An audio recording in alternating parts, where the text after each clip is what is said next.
Bom dia! A gente começa agora mais um programa Perspectivas, o seu programa de entrevistas do SBT News. E o nosso convidado de hoje é Sérgio Moro. Formado em Direito pela Universidade Estadual de Maringá, sua cidade natal, fez mestrado e doutorado na Universidade Federal do Paraná. Aos 24 anos, virou juiz federal. Especializado em crimes financeiros, trabalhou nos polêmicos casos Banestado, Farol da Colina, foi juiz auxiliar da ministra Rosa Weber, no caso Mensalão, e a grande estrela da maior operação contra a corrupção do Brasil, no julgamento da Lava Jato. Condenou empresários, políticos, incluindo o ex-presidente Lula, que depois teve as condenações anuladas. Mais adiante, em 2018, saiu da magistratura para, em 2019, assumir o cargo de ministro da Justiça do governo Jair Bolsonaro. Deixou o cargo um ano depois, quando virou consultor e advogado. Neste ano, se filiou ao Podemos e agora está no União Brasil. Doutor Moro, muito obrigada pela sua presença. Tudo bem, Débora. Um grande prazer estar aqui falando no SBT, no teu programa. Obrigada. O nosso programa, ele é sempre marcado, a gente até anunciou, né, às 11 horas da manhã. Certo. Mas aí o senhor nos avisou, né, que... Eu peço desculpa. Imagina. Desculpa minha, viu, pro telespectador. Brasília tem um fuso horário esquisito e acabou atrasando e tal, eu peço mil desculpas. Imagina, que isso. Aí eu gostaria então, né, já que a gente tem essa oportunidade, onde o senhor estava? O que o senhor estava fazendo? Eu posso até te contar uma história antes, né? Quando eu fui ministro da Justiça aqui, o pessoal reclamava muito, porque marcavam os compromissos, agenda lá no Ministério, os ministros anteriores, e tinha ministros que chegava a 3 horas de atraso, né? Então era uma coisa maluca. Aí quando eu cheguei lá, falei, não, a gente tem que mostrar eficiência, porque esse negócio de atrasar, você está desperdiçando o tempo dos outros que acreditaram no horário. Verdade. Então eu falei, não, tudo que eu marcar vai começar no horário aqui no Ministério da Justiça. Deixou todo mundo doido. Aí eu chegava, às vezes, não tinha ninguém. Eu chegava primeiro. Aí o pessoal falava assim, ó, ministro, melhor voltar daqui a meia hora. Eu ficava revoltado com isso, viu? Mas consegui, mais ou menos, até o meu período ali final, colocar um pouquinho mais nos trilhos, né? Entendi. Não atraso de 3 horas, mas de meia hora. Entendi. Eu estava numa reunião política com o presidente Luciano Bivar, do União Brasil. Certo. Bom, então, pois é, isso foi o que a sua assessora já tinha me soprado, né? Agora isso. eu quero saber. Bom, era uma reunião importante. O que vocês trataram nessa reunião? Não, existem vários assuntos do União Brasil. O União Brasil é o maior partido do Brasil, né? Tem várias candidaturas espalhadas pelo Estado. Teve o lançamento da candidatura a presidente, né? A pré-candidatura de Luciano Bivar ontem. Então, o assunto não faltava, né? A gente também conversou sobre a situação de São Paulo, especificamente, onde eu devo concorrer. Então, foi uma conversa para tratar de várias questões políticas e operacionais. Certo. O senhor falou que é possível que se trate, enfim, que o senhor dispute, né, algum cargo pelo governo de São Paulo. O senhor já decidiu? Eu sou pré-candidato ao Senado, né, pelo União Brasil. É claro que eu não tomei minha decisão ainda definitiva e claro que isso também passa dentro de uma concertação do partido. Mas essa é a ideia. Tá, o senhor diz que ainda não tomou sua decisão pessoal, mas depende de quê exatamente hoje? Olha, eu estou analisando o cenário, vamos ver como se desdobra. Esse ano está muito dinâmico, né? E a minha ideia principal, na verdade, até quando fui para a União Brasil, era trabalhar para construir uma alternativa à polarização entre esses dois extremos políticos que Lula e Bolsonaro representam. Acho que isso não faz bem para o país. E na época as discussões sobre a construção dessa terceira via estavam centradas no Brasil, especialmente pela condução ali do presidente Luciano Bivar. Então esse foi um dos principais motivos. Então meu plano, né, eu não vivo da política, não dependo disso, posso fazer outra coisa. A ideia, eu voltei ao Brasil, exatamente, estava morando no exterior, porque eu não vejo isso como algo positivo para o Brasil, essa radicalização. Eu até fico receoso. Acho que não vai acontecer nada, tá? Eu acho que o Brasil é muito forte, a população é tranquila, não é dado esses ódios.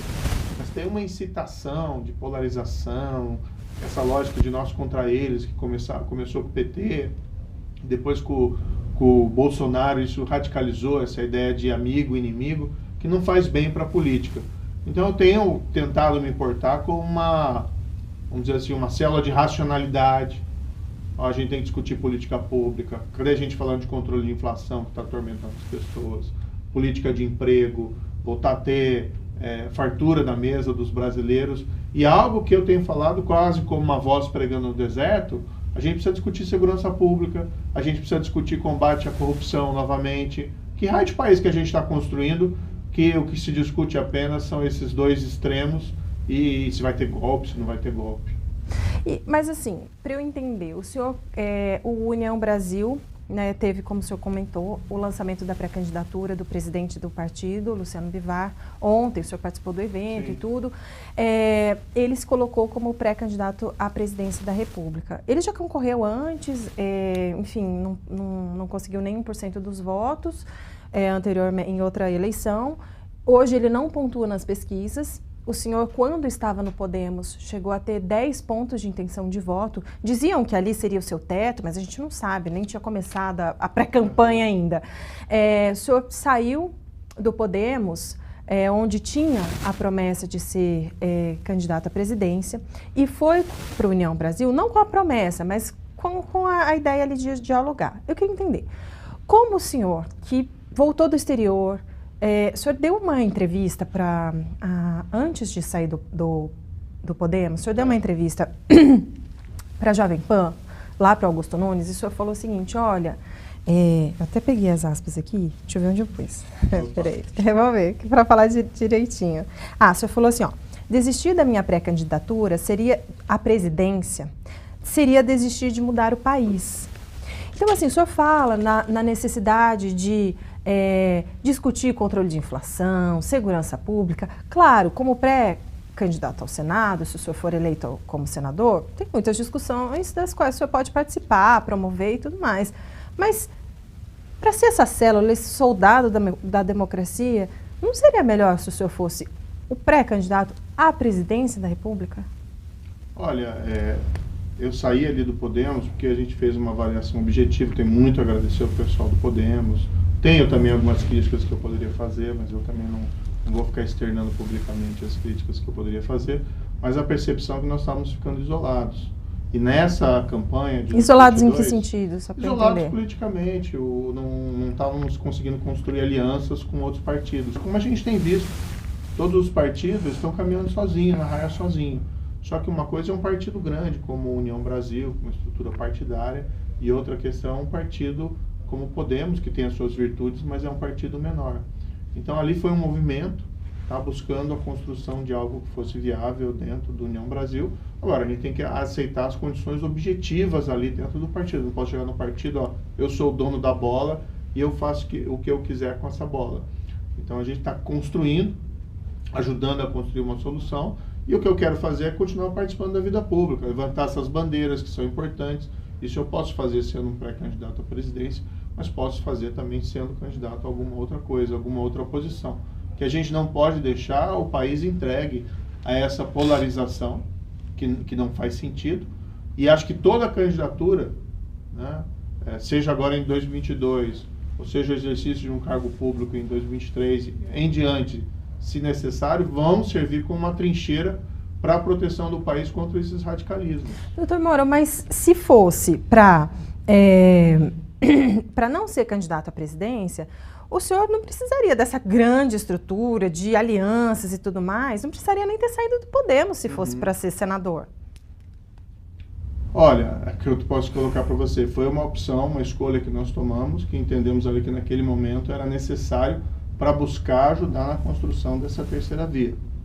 Agora, os caminhos que são percorridos, às vezes, são um pouco diferentes, né, do que nós planejamos. Mas eu vou continuar carregando essas bandeiras e defendendo ali a posição do partido, que é centro, moderado, né, e eu tenho firme os meus princípios e valores. Então, vou continuar defendendo o que eu sempre defendi, desde quando era juiz, como ministro, e agora na política, a integridade na política, isso é essencial. A retomada do crescimento econômico, mas isso tem que ser feito com responsabilidade, tá? E principalmente essa bandeira, né, de combate à corrupção, da segurança pública, que é o que as pessoas também almejam. São 81 senadores, né? Isso. De que maneira o senhor poderia, então, se o senhor for eleito ao Senado, né? Se realmente concorrer, que o senhor é pré, né? Todos são prés ainda, né? Isso, nas convenções. O pessoal fica me perguntando quando vai ter a eleição. Olha, nas convenções. Nas convenções. É o que prevê, né, a nossa legislação eleitoral. Isso. E, mas assim, o senhor seria mais uma voz super importante, representando o estado de São Paulo, mas seria mais uma voz. O senhor não se sentiria um pouco solitário ali? Como o senhor mesmo diz, não são assuntos que estão sendo debatidos? A política é uma construção coletiva. Você não precisa sequer estar dentro da política para fazer a diferença com cargo. Então, vou te colocar aqui um exemplo. Não querendo fazer nenhum comparativo, né? Então, vamos deixar isso diferente. Por exemplo, Martin Luther King foi o líder do movimento civis norte-americanos. Ele não era deputado, ele não era senador, ele não era presidente.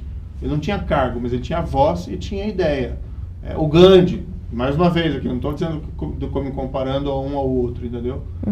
O movimento abolicionista brasileiro, pessoas como Joaquim Nabuco, que até teve um cargo, mas não, na maior parte relevante da vida dele não tinha um cargo público. Os irmãos Rebouças, são pessoas que mudaram, né, o país sem você ser senador, sem você ser presidente. Cá entre nós, né, o trabalho que a gente fez na Lava Jato, eu era um juiz de primeira instância. Um cargo público tem relevância, a gente respeita o cargo e tal, etc. Mas se a gente for colocar numa pirâmide de hierarquia, é um cargo na República que não é dos mais significativos.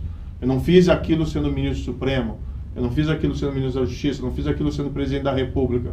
Mas a gente rompeu com a tradição da impunidade da grande corrupção no Brasil. Todo mundo diz, o Brasil não tem jeito, porque é um país corrupto e os corruptos não são punidos. A gente mostrou na Operação Lava Jato, claro que foi um trabalho institucional, mas eu fui ali uma voz ou uma caneta importante, que é possível mudar.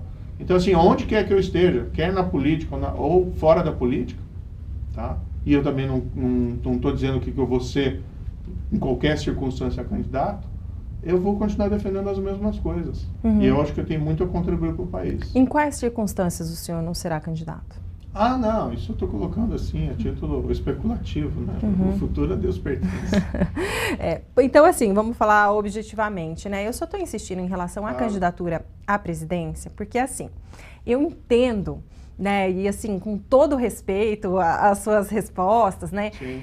Eu entendo que o senhor também não pode falar nada diferente, né, em relação a isso que eu estou te perguntando. O partido não é seu, é um diálogo, depende de uma concertação, como o senhor falou, né, para que o senhor fosse escolhido para o cargo de pré-candidato à presidência. E a gente sabe que mesmo dentro do União Brasil, que é uma fusão do PSL com o DEM, né, assim, até com políticos e aliados que ali talvez não tenham gostado, não tenham se beneficiado muito com o trabalho que o senhor realizou, né, que foi um trabalho, assim, bastante combativo, assertivo, enfim. E é claro que eu entendo que o senhor tenha mesmo que dizer, não, olha, eu dependo do diálogo. Mas, assim, essa é uma resposta um pouco que a gente está acostumado a ouvir de políticos. Sim. E o senhor, assim, apesar de já ter sido ministro e tudo mais, não é o político tradicional e tão experimentado na política. Então, assim... Que é uma virtude. Eu acho que é uma virtude. A gente precisa de gente diferente na política para fazer coisas diferentes do que se fazem até hoje. Se a política brasileira fosse mil maravilhas, e tem gente boa, mas se fosse mil maravilhas, o país não estaria nessa arapuca que está esse ano, com uma polarização gigantesca e as pessoas com muito receio do que pode acontecer. O que eu mais encontro, né, na rua são as pessoas, puxa, né, você precisa fazer alguma coisa, precisa papar. Agora, eu posso fazer isso em qualquer posição, entendeu? Mas, assim, o que eu queria era... Estou insistindo assim, do senhor não sendo esse político tradicional, só para eu conseguir entender se o senhor não se sentiu magoado, não se sentiu traído, não se sentiu escanteado nessa história toda, nessa trama política aí, que o senhor deixou um partido, sabe, tinha uma sinalização de que poderia ser candidato à presidência, os seus apoiadores esperavam isso, o senhor tinha esse desejo, porque o senhor se lançou pré-candidato. Então, assim, como um político não tradicional, me responda, você não ficou chateado? Débora, eu posso dizer assim, eu estou sempre à disposição do país, e toda decisão que eu tomei foi uma escolha racional, tá? E sempre ali motivado. Então o pessoal me questiona, por que deixou a magistratura? Olha, eu deixei porque a gente precisava, entendi que precisava estar em Brasília para consolidar os avanços que a gente tinha feito na Lava Jato. Por que você deixou o governo? Deixei o governo porque eu não concordava com o que estava acontecendo. Eu não concordava em deixar a minha agenda de lado. Se eu quisesse, tinha permanecido ministro da Justiça, no governo Bolsonaro, estava hoje lá, né, sei lá, com o ministro Supremo, ou com o ministro da Justiça, concorrendo a algum cargo importante com o apoio do presidente. Eu não me vendo, né, pelos meus princípios e pelos meus valores. E eu deixei a vida privada e voltei para a vida pública exatamente por ver essa situação do Brasil extremamente difícil e eu vim para contribuir. E eu fiz essa escolha de mudança de partido exatamente porque eu achei, nas circunstâncias ali que nós nos encontrávamos, não seria viável romper a polarização. Então nós fizemos esse movimento. Estamos no União Brasil e estamos tentando construir, né, uma solução política, a melhor forma de continuar contribuindo para o país. Luciano Bivar é capaz de romper essa polarização política? Eu acho que tudo é possível. Tem uma grande insatisfação hoje entre esses dois extremos. O União Brasil é um partido que tem estrutura, tem recursos financeiros. Mas tem um candidato competitivo? Hã? Tem um candidato, um pré-candidato à presidência competitivo para romper? Diziam de mim, quando eu estava lá com 8%, 10%, muita gente dizia, não tem chance mais, o partido é pequeno, não vai ter tempo de TV, não vai ter recurso financeiro, não vai ter estrutura partidária, você não pode contar apenas com a sua popularidade. Então, se a gente for olhar qualquer candidatura... O senhor acreditou? Tem prós... Mas o senhor acreditou quando disseram isso? O senhor acreditou? Não, eu mantive... eu mantive a minha candidatura até o momento que entendi que havia necessidade de fazer uma mudança para tentar algo diferente. Entendeu? Agora, toda a candidatura que vai se pegar, vamos pegar, por exemplo, a Simone Tebet, senadora, e eu não quero ser desrespeitoso em relação a ela. Espero que ela tenha chances. Eu acho que Luciano Bivar, Simone, todos são muito melhores do que Lula e que Bolsonaro. Praticamente todas as candidaturas estão se apresentando. Mas é um desafio, então, né, considerando os percentuais que pelo menos são apresentados nas pesquisas. O povo brasileiro, a população, precisa também refletir o que ela quer para o Brasil nos próximos 4 anos. Agora vamos lembrar aqui que a gente não vive numa tirania, no qual o presidente tem poderes absolutos, pode fazer o que ele quiser. Por isso que eu tenho dito, toda candidatura de centro moderado, né, tem um papel relevante no futuro do país. E você pode contribuir para o país em mais de uma posição. Por isso que eu não quero abandonar aqui a vida pública, a vida política, e estou me colocando como pré-candidato ao Senado. Uma voz entre várias? Sim, mas é uma voz. Uma voz sempre pode fazer a diferença. Brasil. Bom, então eu prometi, a gente deu uma pausa de 30 segundos só para arrumar o microfone. Qualquer problema vocês avisam aí no chat pra gente, tá bom? Então, voltando, desculpa por isso. E eu queria saber o seguinte, doutor Moro, o senhor diz, né, que é um soldado da democracia, sim, que está aí para contribuir, seja em que posição for. Por que o senhor acha que é capaz de contribuir como senador, mas não se propõe a disputar como deputado federal, por exemplo? Ora, são só apenas escolhas a serem realizadas. Não tem nenhum demérito em ser deputado, ao contrário, o Congresso onde que se fazem as leis. Agora, a opção que estou fazendo essa opção no momento. Como é que eu posso contribuir? Acho que eu já provei, né, para o país o que eu faço, a minha história, a minha credibilidade. A gente, como foi dito aqui no início, até na apresentação, a Lava Jato foi a maior operação de combate à corrupção da história do Brasil. A gente viu pela primeira vez grandes empreiteiros sendo presos, julgados, não porque eram empreiteiros, mas porque se envolveram em crimes.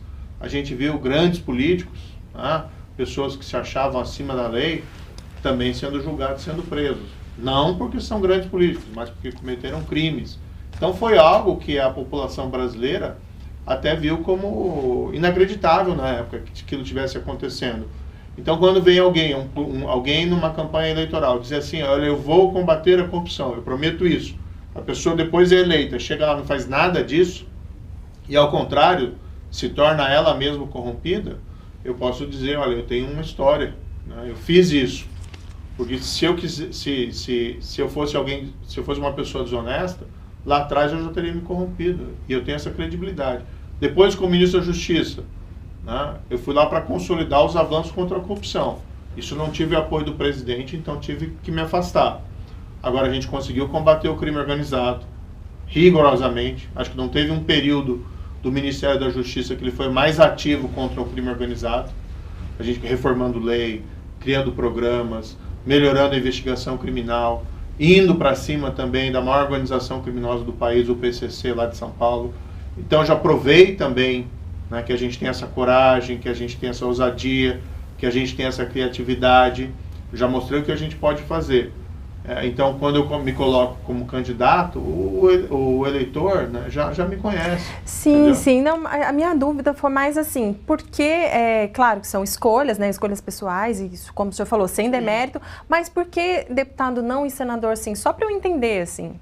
É apenas uma opção, né? Eu acho que é a mesma coisa perguntar para o deputado por que ele não vai para o senador, ou o senador por que ele não vai para o deputado.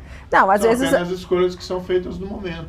Às Agora, vezes... eu vou, Débora, também deixar muito claro, eu não tomei minha decisão definitiva ainda. Tá. Pode ser que eu não seja candidato a nada. Certo. Entendeu? Tá, e por que por São Paulo? Por que por São Paulo? Uhum. E não pelo Paraná, que é seu estado?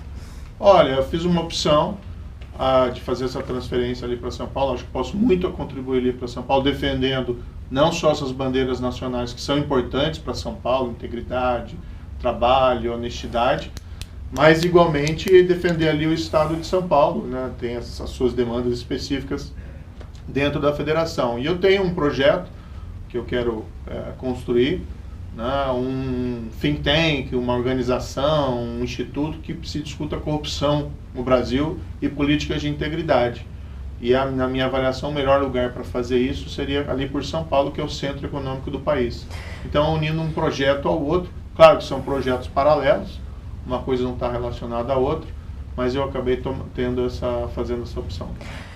Tem a ver com o fato de terminar agora o mandato do senador Álvaro Dias e ele deve concorrer novamente lá pelo Podemos, que é um aliado seu, sempre te defendeu, te levou para o Podemos, né? Para não chocar com a candidatura dele? Acho que tem várias circunstâncias, né? Qualquer estado tem ali as suas peculiaridades. Muita gente não vai para São Paulo, que é muito concorrido, não vai para o estado tal, que é muito concorrido e tal. Dentro de uma avaliação de circunstâncias, várias coisas pesam. Mas acho que o principal foi essa ideia. Olha, em São Paulo, a gente viu durante, por exemplo, a Lava Jato, como a gente teve um apoio ali em São Paulo, as pessoas foram aos milhões, às ruas, na Avenida Paulista, protestando contra a corrupção. Eu viajo em São Paulo, sou muito bem recebido, então você sente aquela recepção e aquele carinho da população paulista. Então me sinto, né, capacitado aqui para representar o estado de São Paulo no Congresso. E acabei fazendo essa opção. Tá, eu não estou questionando a sua opção, não. Eu só estou te perguntando só para a gente entender perfeito. Como é que o senhor chegou a ela. São escolhas, né? Uhum. Por que a gente veste azul e não veste vermelho? Por que o senhor parou de usar a camisa preta com gravata preta, por exemplo? Aquilo ali, olha, até usei uma época lá, né, na magistratura, daí vieram umas críticas assim meio ferozes, né? Eu falei, vou cortar um pouquinho isso aqui, né? Eu até gostava, achava legal. Pois é. Ai, se alguém falar que eu não posso usar tal roupa, isso, olha, morreu. Não aceito essa crítica. Mas é que às vezes aquelas coisas pequenas, às vezes, tá bom, faz um ajuste aqui. Tudo bem. Então, uma coisa mais leve, o senhor acha? Talvez uma coisa mais leve. Eu fiquei super feliz, deixando a magistratura, eu pude aposentar a gravata. A gravata é algo mas se voltar para o Senado, vai ter que usar gravata. Né? A gente usa ela afrouxadinha, né? Tá certo. Agora, falando sobre o cenário de São Paulo, que o senhor falou, às vezes é mais concorrido, né? O Paraná Pesquisas divulgou nessa semana uma pesquisa em que está assim, o apresentador da Atena, ele é pré-candidato ao Senado e ele aparece com 22,3%.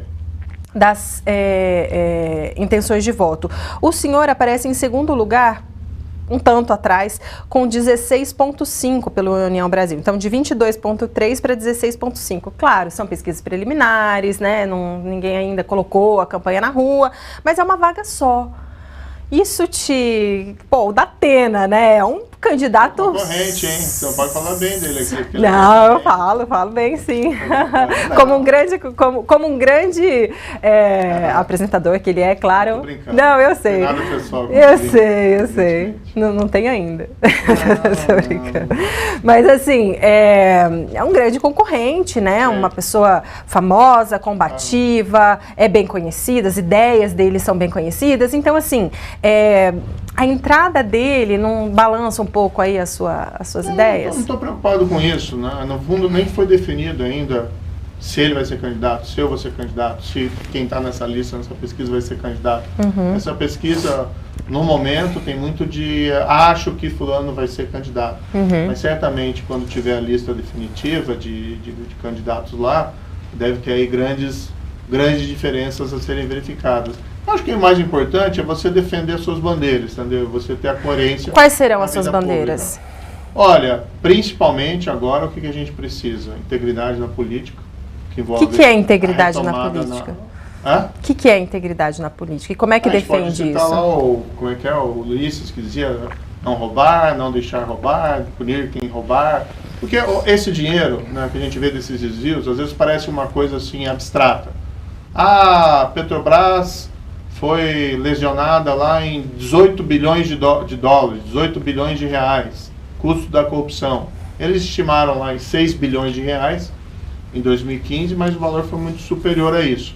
É o dinheiro que falta para empreendimento, é o dinheiro que falta lá para gerar emprego, o dinheiro que falta na saúde para ter leito de hospital, para ter UTI, o dinheiro que falta na educação, daí você vê a escola lá do teu filho, você vê aqueles banheiros que não são bem cuidados, você vê as dependências da escola todas deterioradas, você vê o professor sendo mal pago. Não que você combater a corrupção, você resolve todos os problemas do país. Pelo contrário, você tem que ter políticas que funcionem na área de emprego, políticas que funcionem na área de saúde e tudo. Mas você combater a corrupção é uma forma de você ganhar eficiência nessas outras políticas públicas. Hoje você também tem uma demanda muito grande no país inteiro, como as coisas estão voltando ao normal com o fim ou o caminhamento para o fim da pandemia, você está tendo uma reclamação muito grande em relação à segurança pública.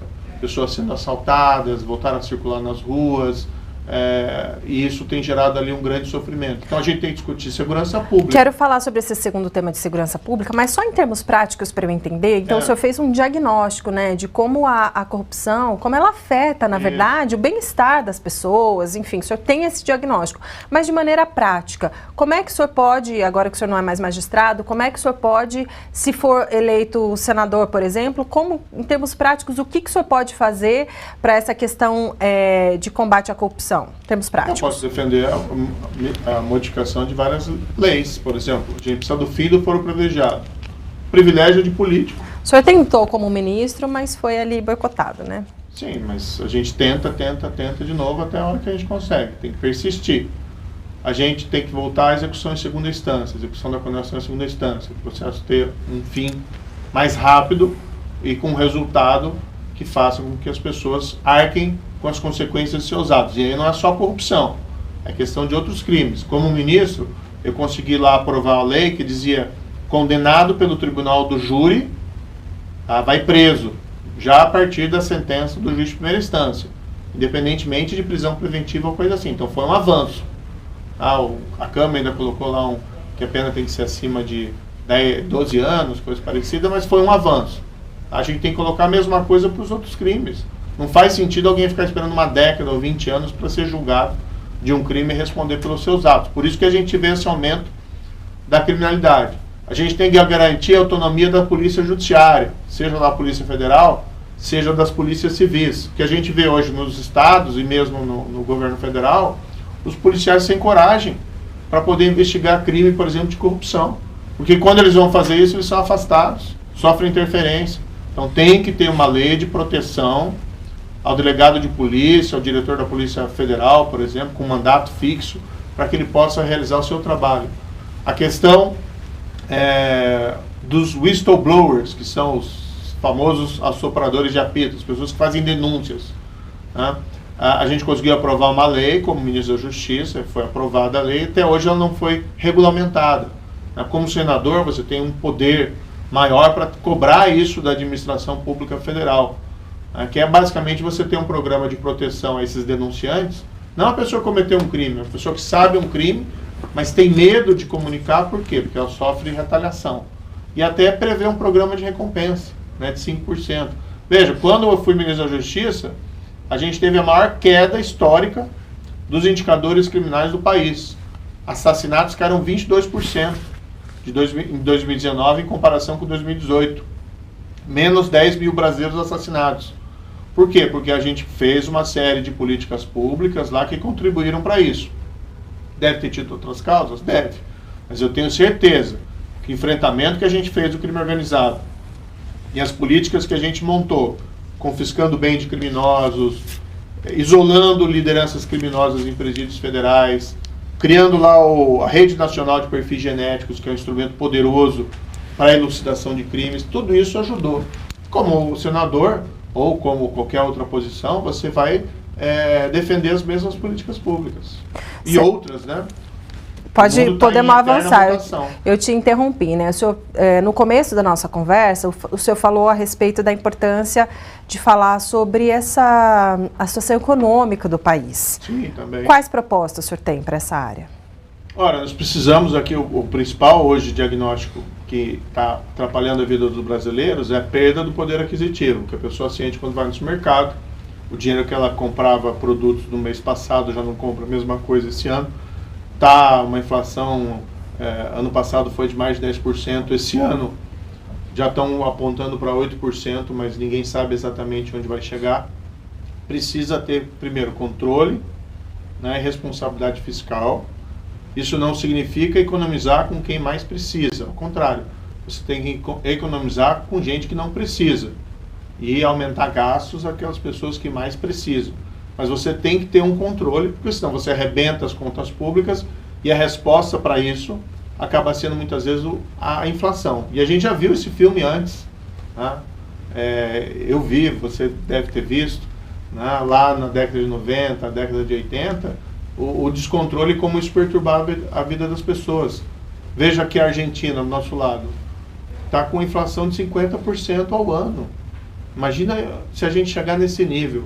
E, infelizmente, o que a gente tem visto de algumas propostas aí desses candidatos dos extremos são propostas populistas que, se forem implementadas, a gente é capaz de chegar daqui a 4 anos na mesma situação da Argentina. Então, por isso que eu digo, toda a candidatura, tá, de centro vai ser uma trincheira contra o radicalismo e contra a deterioração econômica do país. Por isso que a gente tem que continuar na vida pública. Entendi. O senhor vai colaborar, está colaborando já com o programa de governo do União Brasil? Sim. E o presidente qual que é seu papel? Me pediu, especificamente para a área de segurança e para a área de combate à corrupção. Claro que ele tem ali as ideias dele próprias, né? E a gente vai discutir essas propostas. E tem outras pessoas ali do União Brasil que estão contribuindo em outras áreas. Por exemplo, o ministro Mandetta, ex-ministro Mandetta na área da saúde, o ex-ministro Mendonça, contribuindo lá na área de educação.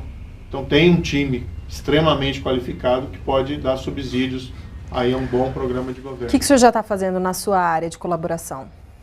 Na minha área de colaboração, olha, colocando no papel, né? Na verdade eu já tinha parte preparado, claro, né? E tem um programa um pouco bem mais amplo, mas a gente está estou passando um filtro, um cuidado bastante pessoal e vou encaminhar essas propostas. Enquanto isso a gente vai debatendo, vai construindo, como é próprio da política. O senhor citou alguns ex-ministros, né? Inclusive o senhor foi ministro na mesma época que o Mandetta, né? No governo Jair Bolsonaro. Isso. E o senhor foi ministro também na mesma época do Tarcísio de Freitas, que hoje é pré-candidato ao governo de São Paulo. O governo de São Paulo, né? Assim, o estado de São Paulo, pelo qual o senhor deve concorrer, né, se tudo der certo, a candidato ao Senado. O senhor teria algum problema de repente, por uma ironia do destino, estar num palanque com o Tarcísio de Freitas, por exemplo? Olha, essa é uma questão que parte por uma decisão partidária, parte por uma decisão muito pessoal, né? Então eu não tenho nenhum problema, seja com o Tarcísio, seja com o Rodrigo Garcia, mas essa é uma questão que tem que ser definida posteriormente, né? Mas em relação a desconforto com o Tarcísio, o senhor tem algum? Nem com ele, nem com o Rodrigo Garcia. Sim, agora, eu evidentemente tenho uma opção política que passa longe de Lula e de Bolsonaro. certo? Então, mas são pessoas diferentes. Mas, por exemplo, o Tarcísio já tem, claro, pleno apoio do presidente Jair Bolsonaro para o governo, para disputar o governo de São Paulo. Inclusive, deixou muita gente magoada lá no estado, muitos apoiadores de Bolsonaro magoados no estado por ter escolhido Tarcísio. Então, Tarcísio terá o apoio de Bolsonaro. Por Tarcísio ter o apoio de Bolsonaro, inviabilizaria a qualquer custo uma aproximação entre vocês dois? Essa é uma questão partidária, né? Não, mas não é uma questão, mas não passa pelo pessoal. Débora, no momento que me preocupa, né? Com a minha pré-candidatura e construir as minhas bandeiras e manter a minha coerência, além de trabalhar outras questões, porque a vida evidentemente continua. Então eu não estou preocupado ali nesse momento com o Tarcísio, com o Rodrigo Garcia, com o Haddad ou com... É que eles falam muito de palanques, né? Eu não sei, assim, na prática, o quanto isso é importante, mas dizem que é importante, né? A questão do palanque. Aí, por isso que eu estou te perguntando essa costura, assim, se eu falaria, claro, é uma questão do partido, mas é uma questão que passa por uma decisão pessoal sua. Se o senhor falar, olha, eu não me sinto confortável por ele ser apoiado por Bolsonaro ou por esse fulano ser apoiado por Lula, também é um direito que o senhor tem, né? O senhor tem essa decisão pessoal também. Claro, uma decisão que eu vou tomar no momento oportuno, juntamente com o partido. Entendi. Bom, e deixa eu te perguntar, a doutora Rosângela Wolff Moro, que é advogada e também sua esposa, ela entrou também no União Brasil, também levou, transferiu lá para São Paulo. Ela vai sair candidata a deputada federal? É possível que ela seja candidata a deputada federal, mas isso ainda não está definido, ainda nós não tomamos a decisão definitiva. A Rosângela é muito mais do que ser minha esposa, evidentemente. Ela tem uma vida e uma carreira própria, é uma advogada que sempre militou com causas sociais. Especialmente das doenças raras, né? Especialmente apoiando associações que defendem pessoas com doenças raras ou associações que defendem pessoas com deficiência. Então ela tem mais de uma década de atuação nessa área, que é uma área importante, porque aqui a gente vê aquele pessoal realmente excluído e muitas vezes sendo negligenciado pelas políticas públicas, né? Além de ser, vamos dizer assim, durante todo esse período que a gente teve na Operação Lava Jato, não foi fácil não, foi muito difícil, né? E ela está ali sempre dando suporte, sempre dando apoio e sempre defendendo essas mesmas causas, que é a integridade na política. E a decisão dela depende de quê exatamente? É de uma questão partidária ou é só uma questão pessoal? As decisões principalmente dependem de mim e dela, né? Claro, ela em relação a ela e a minha, eu tomar essa decisão. Eu dependo mais dela, claro que eu também preciso falar com ela sobre a minha decisão, né? Com certeza, viu? Eu acho que ela tem mais liberdade para ela decidir sozinha a situação dela do que algo diferente, né? E a gente precisa pôr mais mulher na política. A gente tem visto hoje um espaço ainda reduzido da mulher, tem sido crescente, mas eu acho que o mundo político brasileiro tem só a ganhar com isso, com mais mulheres. Até isso tem estudos, né? Normalmente é mais honesta até do que os homens, mais responsável, menos violenta, precisa ter um olhar para a mulher brasileira. E nada melhor do que a mulher para falar por ela. Certo, não, mas a minha dúvida é assim, se pessoalmente está dependendo do que, assim, para ela decidir? Porque para deputado, né? Mais dela mesmo do que qualquer outra coisa. Tá. É uma decisão, não é tão simples assim. Tem uma avaliação do cenário, olha, está disposta a isso, não está disposta e tal. Porque, como eu disse, você pode contribuir para o país, para o mundo, de várias maneiras, na vida privada ou na vida pública. Então, esse passo, né, de concorrer a um cargo público é um passo, às vezes, que gera uma certa, poxa, será que eu vou fazer isso mesmo? Doutor Moro, o senhor foi magistrado por quantos anos? 22 anos. 22 anos. E aí tá, né, desde 2019, vamos dizer assim, aí mais nessa coisa política. Quais os principais diferenças? Porque, como ministro da Justiça... Não, até desculpa te interromper. Imagina, pode falar, pode falar. Perdão. Daí eu queria só entender o seguinte, quais principais diferenças o senhor vê, assim, o que mais mudou na sua vida? Quais os estranhamentos aí na vida política, o tempo da vida política, o que tem de diferente? Me conta. Como ministro da Justiça, eu não me via muito como político, tá?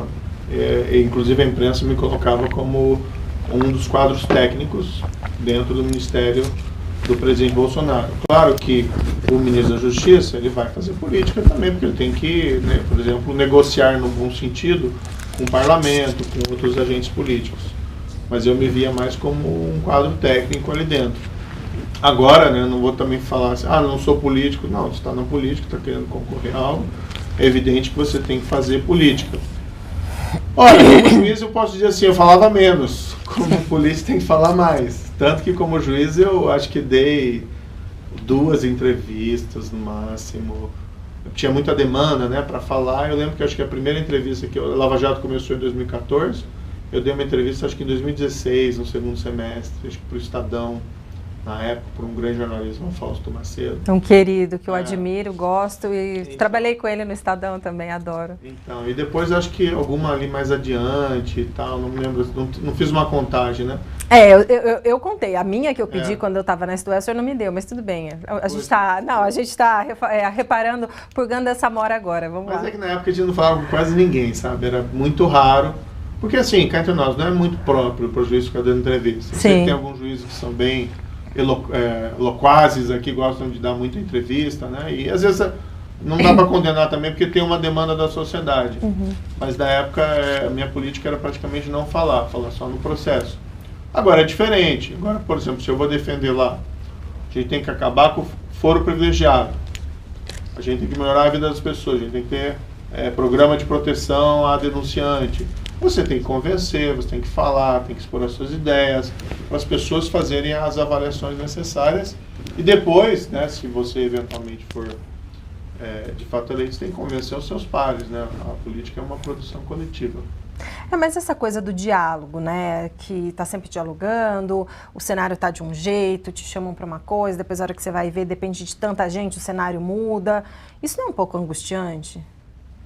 Tem uma dinâmica envolvida aí e às vezes isso gera um pouco de, realmente, puxa, mas é complicado isso, né? Essas mudanças assim.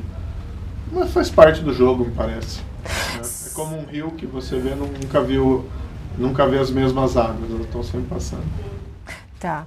O senhor, no União Brasil, o senhor não tem salário, né? Não. Fica à vontade, né? Porque é uma pergunta um pouco pessoal, mas o senhor vive do que hoje? Eu tenho minhas atividades. Depois que eu saí da magistratura do Ministério da Justiça, eu fui trabalhar no setor privado. E eu tenho minhas atividades, sou advogado. O senhor continua advogando? Tem as suas atividades, sim, continuo trabalhando. Eu não enriqueci como juiz, não enriqueci como ministro.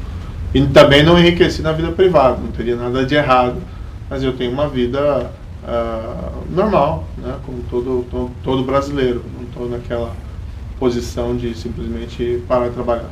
Entendi. E o senhor continua dando consultoria, o senhor foi muito criticado, né? Porque, enfim, em vários momentos foi muito criticado, mas um dos momentos foi quando o senhor foi prestar consultoria, que a acusação era, olha, primeiro ele destruiu as empresas, depois foi prestar consultoria, até de compliance e tudo mais, para empresas que ele quebrou, que ele ajudou a quebrar. Enfim, o senhor sabe que essa foi uma das críticas, né? O senhor presta consultorias para essas empresas que o senhor quebrou? Isso é uma baita mentira, né? Primeiro, quem quebrou essas empresas foi a corrupção. Né? E combater a corrupção faz bem para a economia, faz bem para a democracia. Quem fala o contrário, mente. Eu sei que o Lula fala isso toda hora. O Lula mente descaradamente ao povo brasileiro. É uma vergonha que alguém, hoje, no século XXI, tenha a coragem de falar esse tipo de bobagem. Então, o que prejudicou essas empresas foi os esquemas de corrupção que nelas vigoraram e acabaram comprometendo o modelo de negócios. Dito isso, tá, eu fui trabalhar no setor privado e eu jamais prestei consultoria ou qualquer serviço a qualquer empresa envolvida na Operação Lava Jato. Inclusive, a consultoria, a empresa que me contratou, nós fizemos questão de colocar no contrato uma cláusula para evitar esse tipo de conflito de interesse. Aliás, não teria nada de errado se eu fizesse isso, mas eu acabei optando, não vou fazer isso. Então, não prestei nenhum serviço. Quem prestou serviço para a Odebrecht, por exemplo, foi o Lula. O Lula deu lá, são dados oficiais, palestras, através das quais ele recebeu milhões de reais. Da Odebrecht, empresa que foi beneficiada e super beneficiada durante os governos do PT. Agora, como não tenho o que falar sobre mim, Débora, né? A gente tem uma vida íntegra, a gente não enriqueceu na vida pública, a gente tem o discurso do combate à corrupção e da integridade, pessoal fica inventando história, fica inventando maluquice. Uma história que não tem nexo nenhum, entendeu? Primeiro, quem quebrou as empresas foi a corrupção e não o combate. 2, é a história mais amalucada do mundo. Quer dizer, deliberadamente você teria quebrado uma empresa para depois ir trabalhar na recuperação judicial dela. Coisa que sequer aconteceu, mas ainda que tivesse acontecido, é uma história tão sem nexo que só quem defende isso é aquele, vamos dizer, fanático seguidor lá de defensor da corrupção. O senhor saiu, o senhor falou, não tenho o que dizer de mim, né? O senhor saiu do governo Bolsonaro, como se diz assim no jargão, saiu atirando, né? Saiu falando realmente os motivos pelos quais estavam saindo, disse que estava da tentativa de interferência na Polícia Federal, que o senhor não ia ajudar, não ia permitir isso, e também porque achou que a pauta do combate à corrupção estava travada também por culpa do governo. O que falaram sobre o senhor, os apoiadores, né, diretos, enfim, até pessoas do governo, foi que o senhor, não falaram que o senhor foi incompetente, não falaram que o senhor não trabalhava, falaram que o senhor saiu e aí que o senhor era um traidor. Eu queria entender como o senhor vê esse tipo de crítica. O senhor traiu o governo Bolsonaro? Claro que não. Eu devo lealdade ao povo brasileiro e ao país. Não devo lealdade a uma pessoa. E eu entrei com uma agenda muito específica. Eu vou fazer isso, consolidar o combate à corrupção, combater o crime organizado e diminuir o crime violento. Foi o que eu fiz. Permaneci coerente e permaneço coerente até hoje. Quando o combate à corrupção foi abandonado e quando houve essas interferências, hoje a Polícia Federal, sinceramente, eu respeito muito a instituição, mas eu não vejo ela com autonomia nesse governo para investigar a grande corrupção. Eu saio do governo e eu acho que eu tenho o dever cívico de explicar por que eu estou saindo e informar o que está acontecendo. Isso não é traição, isso é ser leal com a população brasileira, que confiou em mim na Lava Jato, me apoiou na Lava Jato, me apoiou quando eu fui para o Ministério da Justiça, e eu devo dizer a verdade para eles, não vou ficar mentindo. A gente não tem visto, por esses tempos, grandes operações da Polícia Federal em relação ao combate à corrupção. Hoje, o senhor acha que a PF ela não tem autonomia? O senhor falou, acho que não vejo a autonomia que ela poderia ter, né, exercendo a autonomia. Seria o quê? Mais uma coisa tipo presidência, ali, diretoria, né, direção geral da PF para baixo, que dificulta essa autonomia? Seria como? Essa até é uma das propostas que a gente tem. A gente precisa ter um mandato fixo, defende 4 anos para o diretor da Polícia Federal fazer o trabalho dele, sem que ele possa ser removido do posto, salvo se tiver uma justa causa. Se tiver, por exemplo, uma situação, má conduta, cometer um crime, ou uma manifesta insuficiência de desempenho.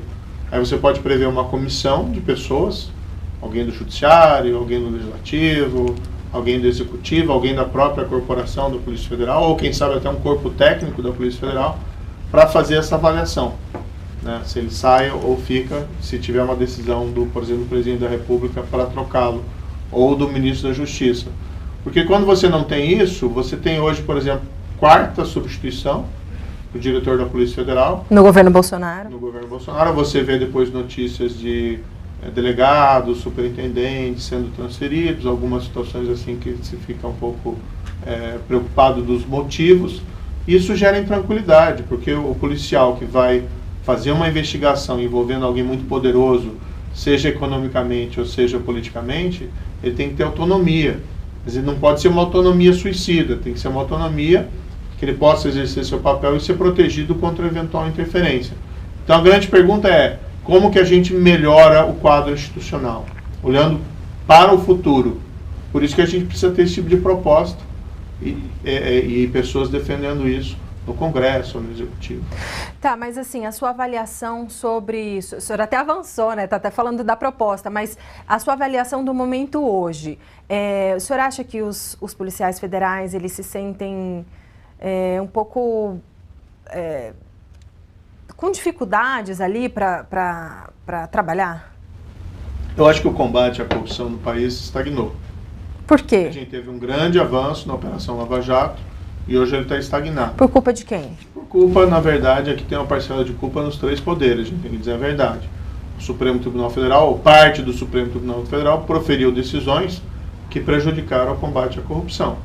Por exemplo, fim da execução em segunda instância, mandar casos de corrupção política para a justiça eleitoral, soltar criminosos, anulando lá condenações. Isso gera um cenário ruim para o combate à corrupção. Vamos dizer sempre que nessas decisões teve minorias, ministros que votaram na minoria vencida, e sempre teve vozes defensoras do combate à corrupção.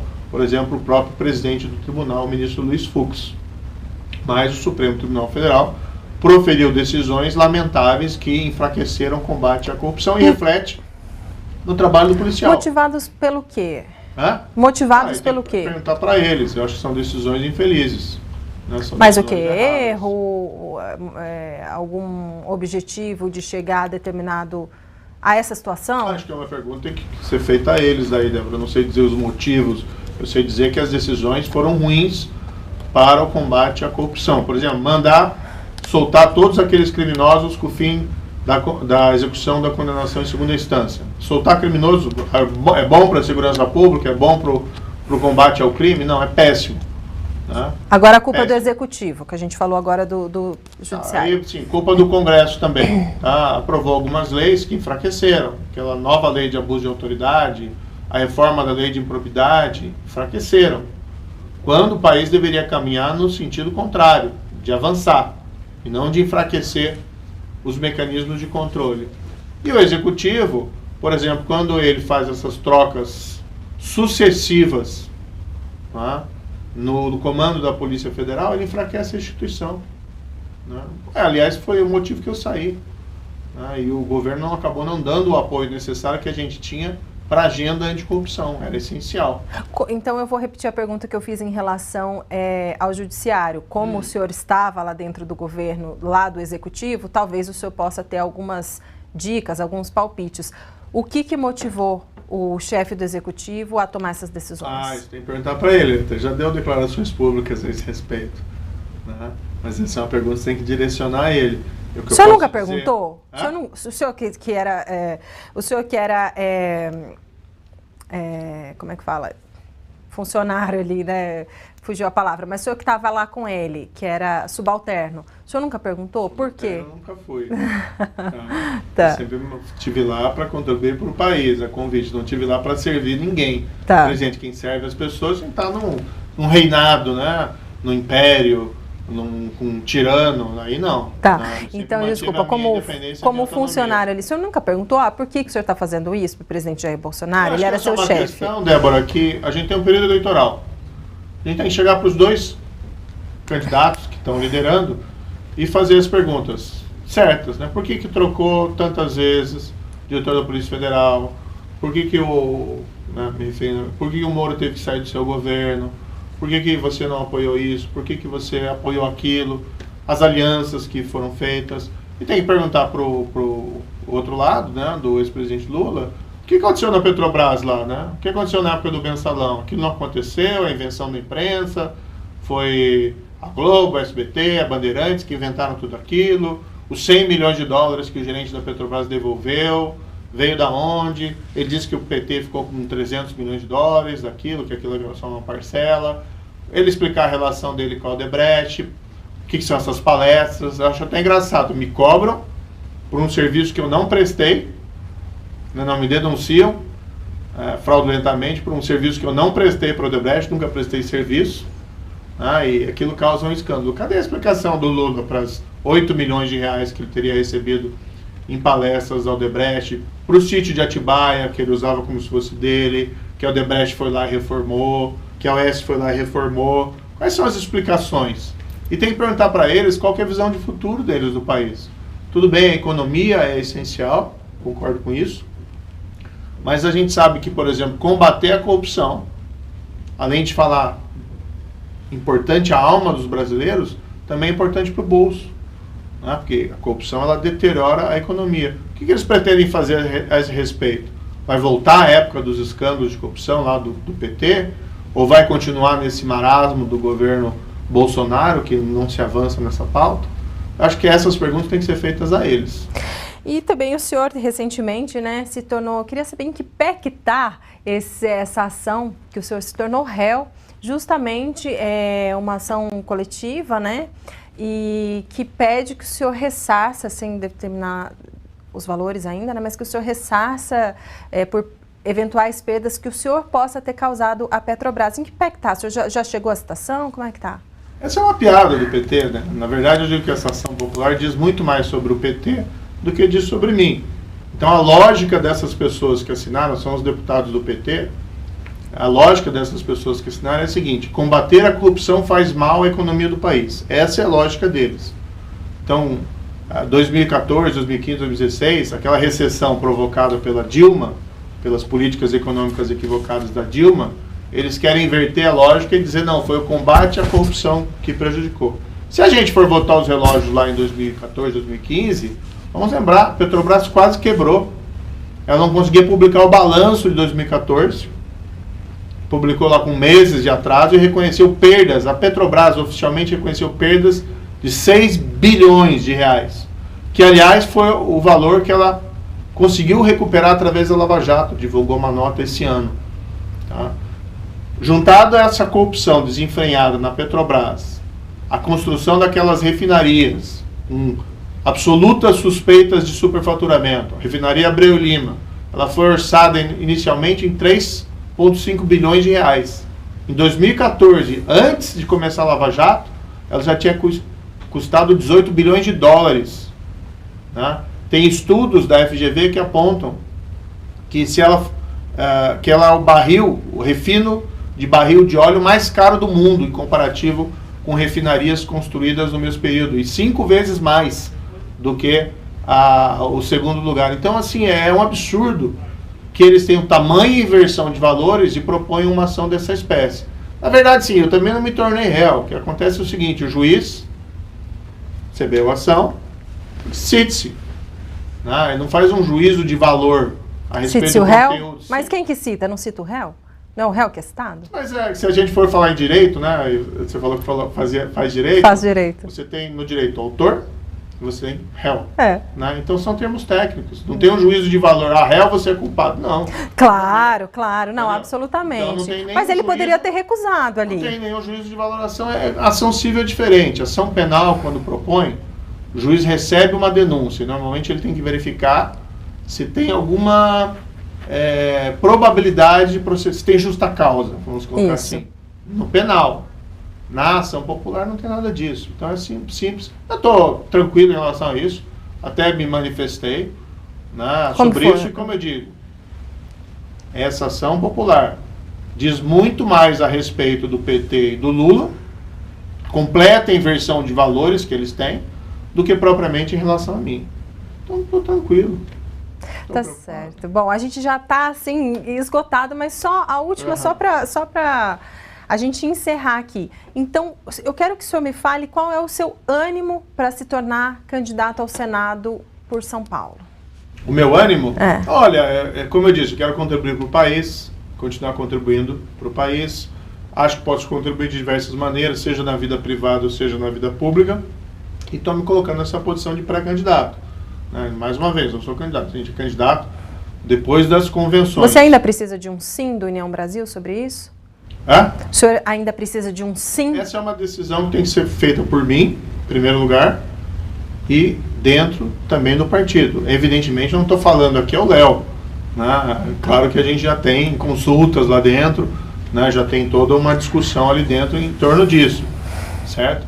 É como o próprio Bolsonaro vai ser candidato à reeleição, ele já tem, uma posição ali dentro do partido dele, agora que só vai ser habilitado dentro das convenções. Então existe essa lógica. Agora, o mais importante é saber que eu vou estar com as mesmas bandeiras que eu sempre defendi e para defender a população brasileira.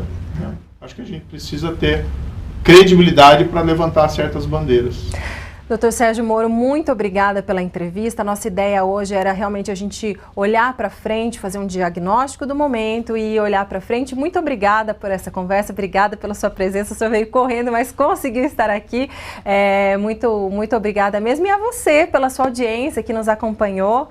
E eu espero você na próxima entrevista do Perspectivas. Até mais.